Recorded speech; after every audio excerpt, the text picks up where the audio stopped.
നമസ്കാരം, my divine വിഷനിലേക്ക് സ്വാഗതം. നിങ്ങൾക്ക് വേണ്ടി ഇന്ന് ഞാൻ പരിചയപ്പെടുത്തുന്നത് തിങ്കളാഴ്ച വ്രതത്തെ പറ്റിയാണ്. നാളെ തിങ്കളാഴ്ചയാണല്ലോ, അപ്പോൾ നമുക്ക് എങ്ങനെ തിങ്കളാഴ്ച വ്രതം എടുക്കാമെന്ന് നോക്കാം. ആദ്യം തന്നെ ഒരു പീഠമെടുത്ത് മഞ്ഞ വസ്ത്രം അതിൽ വിരിക്കുക. എന്നിട്ട് ഭഗവാന്റെ ഫോട്ടോ എടുത്ത് അതിൽ ചന്ദനവും കുങ്കുമവും പൊട്ടു തൊടുക. എന്നിട്ട് ഭഗവാന്റെ ശിവലിംഗം എടുത്ത് അർച്ചന ചെയ്യുക. കൂവളം വെച്ച് അർച്ചന ചെയ്താൽ നല്ലതായിരിക്കും. പിന്നെ പൂമാല എടുത്ത് ഭഗവാന് സമർപ്പിക്കുക. എന്നിട്ട് നിവേദ്യം വയ്ക്കുക. പിന്നെ ഭഗവാന് അഭിഷേകം ചെയ്യുക.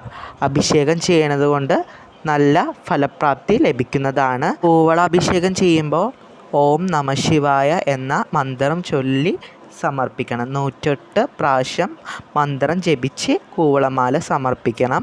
അഭിഷേകം ചെയ്യുമ്പോൾ ഓം നമ ശിവായ എന്ന് ജപിച്ച് അഭിഷേകം ചെയ്യുക.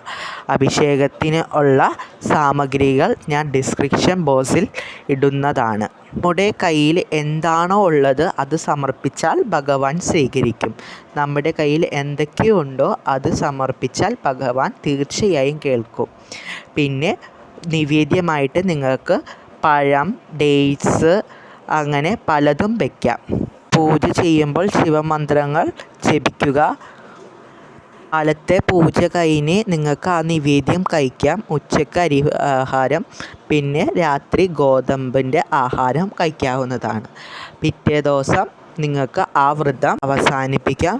കാലത്ത് ശിവക്ഷേത്രത്തിൽ പോയി ഭഗവാന് ധാര കഴിപ്പിച്ച വെള്ളം കുടിച്ച് ശുദ്ധിയാകുക. വീട്ടിൽ പഴയതുപോലെ ഭഗവാന്റെ പൂജ ചെയ്ത് അവസാനിപ്പിക്കുക പൂജ. നിങ്ങൾക്ക് ഈ വീഡിയോ ഇഷ്ടമായാൽ ലൈക്ക് ചെയ്യാനും സബ്സ്ക്രൈബ് ചെയ്യാനും മറക്കരുത്.